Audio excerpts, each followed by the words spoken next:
सत्य असत्य कलेश कलंक द्वापर युग की कहानी ये।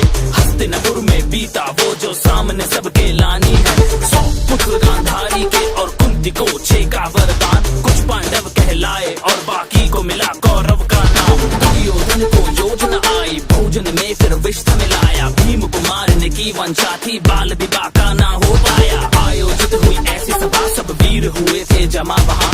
भीम ने जो फिर गदा घुमाया सम्मोहित था सारा समाज। जाति कुल सम्मान को लेकर कौशल का देने प्रमाण। कर्ण ने अर्जुन को ललकारा सूत पुत्र को मिली पहचान। ऐसा फिर षड्यंत्र रचा जो पांडु वंश का अंत करे। बचा लिया पर विदुर ने उनको पांडव वन प्रस्थान करे। फिर ऐसा संदेशा आया न्योता जो स्वयंवर का लाया। होड़ मची थी वीरों की पर अर्जुन का परचम लहराया। भ्राता और पत्नी सहित घर को अब वो लौट चले। दिन देखे माता ने कहा वो शब्द भी दिल को भेद चले। शकुनी का प्रपंच सुनो पासों को फेंका जाल बुना। धर्मराज कुछ समझ न पाया राजपाट संग मान गवाया। दुशासन का दुस्साहस देखो केश पकड़ द्रौपदी को लाया। पुरखों को कलंकित करना देख सका गोविंद की माया। भीम ने ली फिर प्रतिज्ञा दुर्योधन जंगा तोड़ूंगा। लहू के फिर दुशासन के मैं धड़ से अलग निचोड़ूंगा।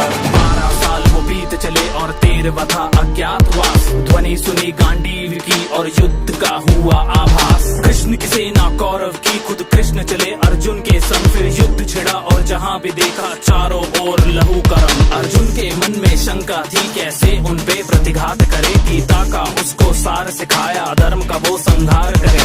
युद्ध का आया पहला दिन तीरों की वर्षा होने लगी। भीष्म जो आए रथ पे तो पांडु सेना भी ध्वस्त लगी। दूजा दिन जब युद्ध का आया अर्जुन ने कौशल दिखलाया। शस्त्रों की टकरार हुई और भीष्म न आगे बढ़ पाया। वरदान मिला था मृत्यु भी इच्छा से हो पर शस्त्र उठे ना सामने जब से खंडी हो। खुद ही अपना राज बताया मौत को फिर खुद गले लगाया। अर्जुन तीरों से शैया बनी प्यास लगी पितामह को तो वो भी अर्जुन से ही बुझी।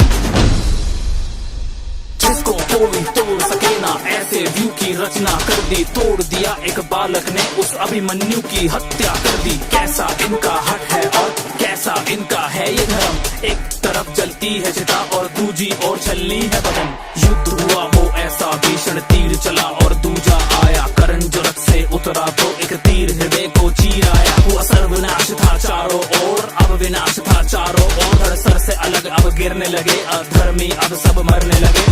धृतराष्ट्र 100 पुत्रों की संख्या भी अब कम होने लगे। शकुनी का भी अंत हुआ और था अब दुशासन का। उसके सीने को चीर दिया अब लहू के संग शवासन था। दुविधा में दुर्योधन था जीत का कोई आसार नहीं। युद्ध में कैसे विजय मिले जीवन का बस आधार यही।